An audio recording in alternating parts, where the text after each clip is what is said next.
जय हिंद मेरे प्यारे साथियों। आज इस वीडियो में कवर करेंगे हिंदी का प्रैक्टिस और आज इस वीडियो में टोटल करेंगे 25 क्वेश्चन। तो आप लोग लास्ट में बताइएगा कि इस 25 में आपको कितना सही हो रहा है, यानी अपने स्कोर जरूर शेयर कीजिएगा और ये वीडियो कैसा लगेगा वो भी आप जरूर कमेंट बॉक्स में जरूर बताइएगा। और अभी तक चैनल को सब्सक्राइब नहीं किए हैं तो चैनल को सब्सक्राइब करके साथ में बेल बटन प्रेस कर लीजिए, ठीक है। और चलिए स्टार्ट करते हैं क्वेश्चन नंबर 76 से। तो 76 से 80 जो दिया हुआ है, जो एक ही पैटर्न पर क्वेश्चन दिया हुआ है, उसके लिए निर्देश दे रखा है। निर्देश में दिया हुआ है कि दिए गए वाक्य में वाक्यों में कलांकित शब्दों के पर्याय यानी समानार्थक शब्द के लिए 4 विकल्प दिए गए हैं। उचित विकल्प चुनिए तथा उत्तर पत्रिका के तदनुसार कला कीजिए, ठीक है। इसमें समानार्थक शब्द दिया है उसको बताना है। तो 76 नंबर क्वेश्चन में कह रहा है कि किसान धरती का मातृवत सम्मान करता है। तो इसका समानार्थक कौन हो जाएगा? तो ए में दिया है तारिणी, बी में भार्या, सी में रजनी, डी में वसुधा। तो इसका right answer option number D हो जाएगा वसुधा। तो ऑप्शन नंबर डी 76 का आंसर हो जाएगा, ठीक है। अगला क्वेश्चन देखते हैं क्वेश्चन नंबर 77। क्वेश्चन नंबर 77 में कह रहा है कि नदी जीवन भी देती है और विनाश भी करती है। इसके लिए समानार्थ क्या हो जाएगा? तो ए में दिया है कि सुरसरी, बी में है सरिता, सी में देव नदी और डी में सुरभि है। तो इसका जो राइट आंसर हो जाएगा ऑप्शन नंबर बी सरिता हो जाएगा। तो 77 का बी हो जाएगा। दोस्तों आप लोगों को जिस क्वेश्चन का आंसर आ रहा है तो उसी समय वीडियो को रोक करके कमेंट बॉक्स में जरूर बताइएगा कि उसका आंसर क्या होगा। क्वेश्चन नंबर लिख करके ABCD में से आपको टाइप करना है, इस तरह से आप बता सकते हैं। बात करते हैं 78 नंबर क्वेश्चन की। तो 78 नंबर क्वेश्चन में दे रखा है कि गर्मी में वायु तेज गति से चलती है। तो इसका समानार्थक क्या हो जाएगा? तो ए में दिया है अनिल, बी में झंझावट, सी में आंधी, डी में चक्रवात। तो जो 78 का आंसर हो जाएगा ऑप्शन नंबर ए हो जाएगा अनिल हो जाएगा। तो 78 का ए इसका राइट आंसर हो जाएगा। बात करते हैं 79 नंबर का क्वेश्चन। 79 नंबर क्वेश्चन में दे रखा है कि गंगा गंगोत्री से निकलती है। तो ए में दिया है कि सरिता, बी में तरंगिणी, डी में भागीरथी, डी में नदी। तो इसका राइट आंसर हो जाएगा ऑप्शन नंबर सी भागीरथी। तो 79 का सी आंसर हो जाएगा। बात करते हैं 80 नंबर का। 80 नंबर में है बिखेर देती वह वसुंधरा मोती सबके सोने पर। तो इसका ऑप्शन नंबर ए में दिया है रात्रि, बी में वर्षा, सी में पृथ्वी, डी में चांदनी। तो इसका जो समानार्थक शब्द हो जाएगा तो ये पृथ्वी हो जाएगा। तो ऑप्शन नंबर सी इसका राइट आंसर हो जाएगा। बात करते हैं अगला क्वेश्चन की। अगला क्वेश्चन जो 81 से 85 दिया है वो भी एक ही पैटर्न पर है। उसके लिए निर्देश दे रखा है कि इसमें क्या बताना है। निर्देश पढ़ते उसमें देखते क्या बताना है। तो निर्देश में दे रखा है कि दिए गए प्रत्येक वाक्य में रिक्त स्थान की पूर्ति उसी वाक्य में कलांकित शब्द के उपयुक्त विलोम द्वारा की जानी है। इसके लिए 4 विकल्प प्रस्तावित हैं। उचित विकल्प का चयन कीजिए तथा उत्तर पत्रिका के तदनुसार कला कीजिए, ठीक है। तो इसमें कह रहा है कि रिक्त स्थान को पूर्ति करना है। तो पहले पढ़ते 81 नंबर क्वेश्चन में क्या रिक्त स्थान में भरना है। तो 81 नंबर क्वेश्चन में दे रखा है कि भारतीय दृष्टि आध्यात्मिक है जबकि पश्चात दृष्टि का आधार है। तो खाली स्थान में क्या आएगा? तो ए में दिया भौतिक, बी में पदार्थवादी, सी में निरीश्वरवादी और डी में विभाजन है। तो इसमें जो खाली स्थान में आ जाएगा तो ये आ जाएगा भौतिक आ जाएगा, जो कि ऑप्शन नंबर ए में दिया भौतिक, ये इसका राइट आंसर हो जाएगा। 81 का ए आंसर हो जाएगा। 82 की बात करें तो 82 में दे रखा कि स्वच्छ जल के अभाव में हम खाली स्थान जल पीकर भी प्यास बुझानी पड़ी। ए में दिया है दूषित, बी में तप्त, सी में शीतल और डी में उष्मा। तो इसका राइट आंसर हो जाएगा ऑप्शन नंबर ए दूषित हो जाएगा, ठीक है। तो 82 का ए आंसर हो जाएगा। बात करते 83 नंबर का। 83 नंबर क्वेश्चन में कह रहा है कि 15 अगस्त 1947 को भारत ने स्वतंत्रता की जंजीरें तोड़कर खाली स्थान प्राप्त की। तो ए में दिया है स्वतंत्रता, बी में पराधीनता, सी में स्वतंत्रता और डी में संवैधानिकता। तो इसका राइट आंसर हो जाएगा ऑप्शन नंबर ए स्वतंत्रता हो जाएगा, ठीक है। तो 83 का ए आंसर हो जाएगा। 84 नंबर की बात करें तो 84 में दे रखा है कि उसका हृदय इतना कोमल है कि मित्र तो क्या वह अपने खाली स्थान को भी चोट नहीं पहुँचा सकता। ए में दे रखा है कि सहयोगी, बी में दे रखा है शत्रु, सी में दे रखा है कि प्रतिरोधी और डी में विपक्षी। तो इसका राइट आंसर हो जाएगा ऑप्शन नंबर बी शत्रु हो जाएगा। तो 84 का बी इसका राइट आंसर हो जाएगा। बात करते हैं 85 नंबर क्वेश्चन की। तो 85 नंबर क्वेश्चन में दे रखा है कि सामिस भोजन की तुलना में खाली स्थान भोजन स्वास्थ्य के लिए लाभप्रद माना जाता है। तो इसका ऑप्शन नंबर ए में दिया है कि निरामिष, बी में दिया है संतुलन, सी में दिया है स्वच्छ और डी में दिया है कि अग्नि दिया है, ठीक है। तो इसका right answer option number A हो जाएगा निरामिष हो जाएगा। तो 85 का ए आंसर हो जाएगा। बात करते अगला क्वेश्चन 86 से जो 90 दिया है एक ही पैटर्न पर है। उसके लिए दिया है निर्देश दिया। निर्देश में दे रखा है कि क्या बताना है। दिया है कि दिए गए मुहावरे और लोकोक्तियों के अर्थ बताने के लिए 4 विकल्प दिए गए हैं। एक के लिए उपयुक्त अर्थ वाला विकल्प चुनिए और उत्तर पत्रिका में तदनुसार कला कीजिए। ठीक है, इसमें मुहावरा या लोकोक्तिया का अर्थ बताना है। तो ये 86 नंबर में दे रखा है कि घी के दिए जलना। इस मुहावरे का अर्थ क्या होगा?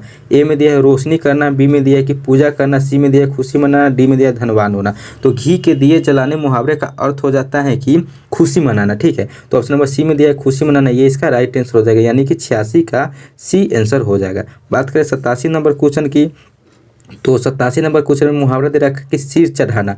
सिर चढ़ाना मुहावरे का अर्थ क्या हो जाएगा? तो ए में दे रखा है कि बहुत आदर करना, बी में दे रखा है कि बहुत आज़ादी देना, सी में दे रखा है कि पुष्प चढ़ाना, डी में दे रखा है कि चिंता करना। तो सिर चढ़ाना मुहावरे का अर्थ हो जाता है कि बहुत आज़ादी देना। तो ऑप्शन नंबर बी में दे रखा है कि बहुत आज़ादी देना। तो ये 87 का ऑप्शन नंबर बी इसका आंसर हो जाएगा। 88 नंबर की बात करें तो 88 नंबर में दे रखा है कि आम के आम गुठलियों के दाम। इस मुहावरे का अर्थ क्या हो जाएगा? तो ए नंबर में दे रखा है कि आम और गुठलियाँ खरीदना, बी में दे रखा कि जिसमें सब लाभ ही लाभ हो, सी में दे रखा कि आम खरीद कर गुठलिया को बेचना, डी में दे रखा कि जिसमें सब हानि ही हानि हो। तो आम के आम गुठलियों के दाम मुहावरे का जो अर्थ हो जाएगा तो ये हो जाएगा जिसमें सब लाभ ही लाभ हो। तो ऑप्शन नंबर बी में दे रखा कि जिसमें सब लाभ ही लाभ हो, ये इसका राइट आंसर हो जाएगा, यानी 88 का बी इसका आंसर हो जाएगा। बात करें 89 नंबर क्वेश्चन की, तो 89 नंबर क्वेश्चन में दे रखा है कि लकीर का फकीर होना। इस मुहावरे का अर्थ क्या हो जाएगा? ए में दे रखा है कि सीधा सीधा चलना, बी में दे रखा है कि अशिक्षित होना, सी में दे रखा है कि पुरानी प्रथा पर चलना, डी में दे रखा है कि मूर्खतापूर्ण व्यवहार। तो यह जो लकीर का फकीर होना, इस मुहावरे का जो अर्थ हो जाएगा तो ये पुरानी प्रथा पर चलना, ये इसका राइट आंसर हो जाएगा, जो कि ऑप्शन नंबर सी में दे रखा है कि पुरानी प्रथा पर चलना, ये हो जाता है लकीर का फकीर होना इस मुहावरे का अर्थ। तो ऑप्शन नंबर सी 89 का आंसर हो जाएगा। बात करें 90 नंबर क्वेश्चन के, तो 90 नंबर क्वेश्चन में दे रखा है कि आटे दाल का भाव मालूम होना। तो आटे दाल का भाव मालूम होना मुहावरे का अर्थ क्या हो जाएगा? तो ऑप्शन नंबर ए में दे रखा है कि खाने की वस्तुओं का मूल्य ज्ञात होना, बी में दे रखा है कि संसार का व्यवहारिक ज्ञान होना, सी में दे रखा है कि पिता की आय पर गुलछरे उड़ाना, और डी में दे रखा है कि खाना बनाना आना। तो ये जो आटे दाल का भाव मालूम होना, इस मुहावरे का जो अर्थ हो जाएगा, तो जो ऑप्शन नंबर बी में दे रखा है कि संसार का व्यवहारिक ज्ञान होना, ये इसका राइट आंसर हो जाएगा। तो 90 का बी आंसर हो जाएगा। अब अगला क्वेश्चन देखते हैं, क्वेश्चन नंबर 91। 91 से 95 जो दे रखा है एक ही पैटर्न पर है। निर्देश देखते हैं इसमें क्या बताना है। निर्देश में दिया हुआ है कि 4 शब्दों के समूह में दिए गए प्रत्येक समूह के एक शब्द की वर्तनी ठीक प्रकार से दी गई है। ठीक वर्तनी वाले शब्द का पता लगाए और अपना उत्तर पत्रक में लिखे। ठीक है, तो इसमें जो 4 ऑप्शन दिया है, 4 ऑप्शन में इसमें 3 अशुद्ध वर्तनी दिया है और 1 शुद्ध वर्तनी दिया है। तो शुद्ध वर्तनी चुनना है कि कौन सा होगा।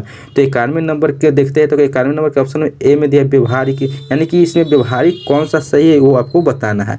तो जो 91 के जो ऑप्शन नंबर सी में जो व्यवहारिक लिखा हुआ है, ये शुद्ध वर्तनी में लिखा हुआ है। बाकी बाद ए, बी और डी लिखा है जो अशुद्ध लिखा है, इसलिए इसका right answer option number C हो जाएगा, 91 का सी। ठीक है, 92 में बात किया जाए उज्ज्वल, उज्ज्वल कौन सा सही लिखा हुआ है? तो 91 के जो ऑप्शन नंबर डी में लिखा है उज्ज्वल, जो उ ज व संयुक्त और ल दिया है, ये आंसर हो जाएगा। जबकि ए, बी और सी ये गलत लिखा है, तो शुद्ध वर्तनी ऑप्शन नंबर डी हो जाएगा। तो यानी 92 का डी आंसर हो जाएगा।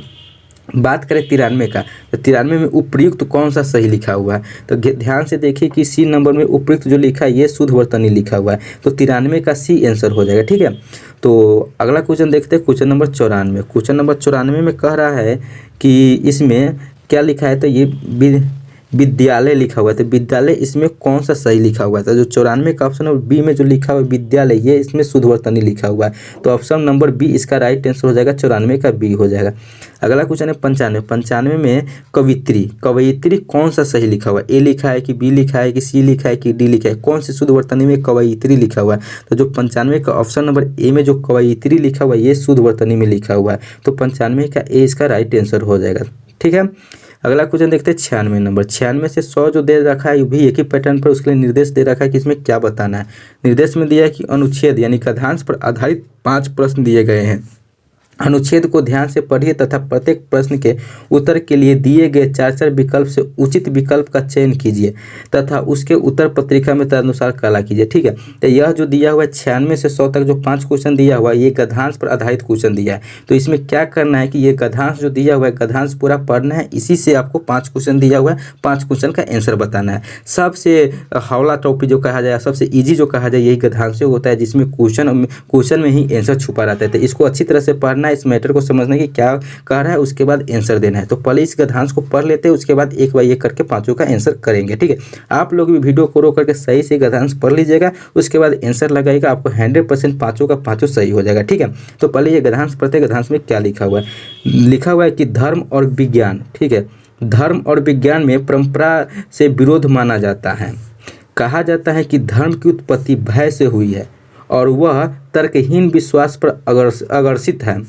विज्ञान की उत्पत्ति सत्य के प्रति जिज्ञासा से हुई है और उसे हर बार में तर्क, बुद्धि और प्रमाण की अपेक्षा होती है। धर्म एक सर्वशक्तिमान, अनादि और अनंत ईश्वर की कल्पना करके मनुष्य को असहाय कर देता है, ठीक है। इसके बाद दे रखा है कि विज्ञान ईश्वर जैसी किसी यहाँ संस्था को स्वीकार नहीं करता है। धर्म मनुष्य को आध्यात्मिक बनाता है। विज्ञान का विकास विशुद्ध भौतिकवादी होने में है। परलोक में स्वर्ग का आकर्षण और नरक का भय उत्पन्न करके धर्म मनुष्य से नाना प्रकार के अंधविश्वासपूर्ण कृत्य कराता है। विज्ञान न परलोक में विश्वास करता है और न ही स्वर्ग या नरक में। इतने सब विरोधी कथनों के बावजूद धर्म और विज्ञान का गहरा संबंध है। धर्म और विज्ञान एक ही सिक्के के दो पहलू है। दोनों का लक्ष्य सत्य के रूप उद्घाटन करना है। और इसके बाद दे रखा है कि हाँ, दोनों की प्रणालियों अलग अलग है। यदि सर्वेक्षण किया जाए तो मानव जाति पर आज धर्म के बदले विज्ञान का प्रभुत्व फैला हुआ है, ठीक है। ये पूरे गद्यांश था, ये आपको सही तरीका से पढ़ लेना, उसके बाद इसका आंसर बताते हैं। तो 96 नंबर क्वेश्चन में आंसर इस गद्यांश से पूछ रहा है कि लेखक के अनुसार विज्ञान किस पर आश्रित है। तो इसमें बताना है कि जो लेखक जो लिखा है इस गद्यांश को, इसमें विज्ञान के बारे में बताया था किस पर आधारित है। ए में दिया एक तर्कहीन विश्वास, बी में दिया प्रमाण, सी में भय और डी में दिया कि ईश्वर की कल्पना। तो यह जो लेखक के अनुसार विज्ञान जो आधारित है, तो यह आधारित है इस प्रमाण पर आधारित है, जो कि ऑप्शन नंबर बी में दिया प्रमाण, ये इसका राइट आंसर, यानी कि 92 का बी आंसर हो जाएगा। सॉरी, 96 का बी हो जाएगा। 96 नंबर है, 96 का बी आंसर हो जाएगा। बात करते हैं 97 नंबर की, ठीक है। तो 97 नंबर क्वेश्चन में कह रहा है कि विज्ञान और धर्म दोनों अंतिम लक्ष्य है। तो ए नंबर में है ईश्वर प्राप्ति, बी में आध्यात्मिकता, सी में भौतिकवाद, डी में सत्य की खोज। तो यह जो विज्ञान और धर्म दोनों अंतिम लक्ष्य है, तो यह सत्य की खोज है, ठीक है। तो ऑप्शन नंबर डी में दिया सत्य की खोज, ये इसका राइट आंसर हो जाएगा। 97 का डी आंसर हो जाएगा, ठीक है। अगला क्वेश्चन है क्वेश्चन नंबर 98। 98 में कह रहा है कि एक ही सिक्के के दो पहलू का तात्पर्य है। क्या तात्पर्य है एक ही सिक्के का दो पहलू? ए में दिया है कि दुगुना लाभ, बी में दिया धन की वर्षा, सी में दे रखा है कि एक विषय के प्रति दो दृष्टिकोण, डी में दे रखा है कि हार जीत का फैसला। तो यह जो एक ही सिक्के के दो पहलू का जो अर्थ हो जाएगा, जो कि ऑप्शन नंबर सी में दे रखा है कि एक विषय के प्रति दो दृष्टिकोण, ये इसका राइट आंसर हो जाएगा, यानी कि 98 का सी आंसर हो जाएगा। बात करें 99 नंबर की, तो 99 नंबर क्वेश्चन में दे रखा है कि मनुष्य अंधविश्वासी कैसे बनता है। ए में दे रखा है कि स्वयं को असहाय मानकर, बी में दिया कि स्वर्ग के आकर्षण से, डी में दे रखा है कि नरक के भय से और डी में दे रखा है कि उपयुक्त तीनों कारण से। तो मनुष्य अंधविश्वास कैसे बनता है, तो इसका राइट आंसर ऑप्शन नंबर जो डी में दे रखा है कि उपयुक्त तीनों के कारण, यानी कि स्वयं के असहाय मानकर, स्वर्ग के आकर्षण से और नरक के भय से, तीनों से यह अंधविश्वास मानता है, ठीक है। तो इसका right answer option number D हो जाएगा। बात करें 100 नंबर की, और ये प्रैक्टिस सेट नंबर 26 का लास्ट क्वेश्चन है। तो 100 नंबर क्वेश्चन में कह रहा है कि विज्ञान किस पर विश्वास करता है, परलोक पर, सत्य पर, स्वर्ग पर, नरक पर। तो विज्ञान जो विश्वास करता है ये सत्य पर विश्वास करता है। तो ऑप्शन नंबर बी इसका राइट आंसर हो जाएगा, तो यानी कि 100 का बी हो जाएगा। तो दोस्तों ये था टोटल 25 क्वेश्चन। तो आप लोग बताइएगा कि इस 25 में कितना सही हुआ, स्कोर जरूर शेयर कीजिएगा। वीडियो को लाइक नहीं किए तो वीडियो को लाइक भी कर दीजिए, और चैनल को सब्सक्राइब नहीं किए तो चैनल को सब्सक्राइब करके साथ में बेल बटन भी प्रेस कर दीजिए। और हमारे व्हाट्सएप ग्रुप और टेलीग्राम ग्रुप से नहीं जुड़े हैं तो व्हाट्सएप ग्रुप और टेलीग्राम ग्रुप से जुड़ जाइए, जो कि वीडियो को डिस्क्रिप्शन बॉक्स में दोनों का लिंक दिया हुआ है, वहाँ से जुड़ सकते हैं, या हमारे व्हाट्सएप नंबर पर भी मैसेज कर सकते हैं, जो कि व्हाट्सएप नंबर है 7352487318, यानी 7352487318। इस पर आप मैसेज कीजिएगा तो आपको व्हाट्सएप ग्रुप और टेलीग्राम ग्रुप में दोनों में जोड़ दिया जाएगा। वहाँ पे आपको स्टडी मटेरियल PDF मिलता है, वो आप प्राप्त कर सकते हैं। तो चलिए दोस्तों, फिर मिलेंगे अगले वीडियो में अगले टॉपिक के साथ, अगले प्रैक्टिस के साथ। तब तक के लिए जय हिंद, जय भारत।